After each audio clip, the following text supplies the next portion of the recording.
عجایب روزگار آمد که یار از یار می ترسد. عجیبتر این که خلق از رفتن بازار می ترسد. پریشان کرده یک ویروس کوچک خلق دنیا را. همه حیران و سرگردان، همه از کار می ترسد. از کار کردن خود می ترسند. کجا شد آن غرور و آن تکبرهای پوشالی؟ اتمداران قرن هم با دل افگار می ترسد. ز یک ویروس بینام و نشان دلها هراسان شد. ز یک ویروس بینام و نشان دلها هراسان شد.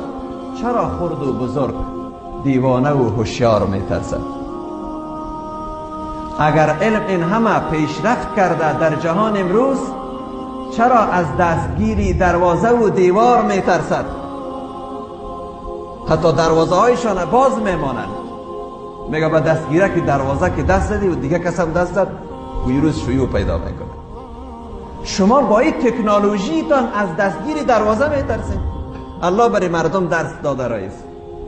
اگر علم این همه پیشرفت کرده در جهان امروز، چرا از دستگیری دروازه و دیوار می ترسند؟ هنوز خوراک و داروهای کافی هست در بازار، چرا هم مشتری هم صاحب انبار می ترسند؟ جماعت ها معطل شد، مساجد بسته گردیدند و از عبادت و از نماز و ذکر و استغفار می ترسند.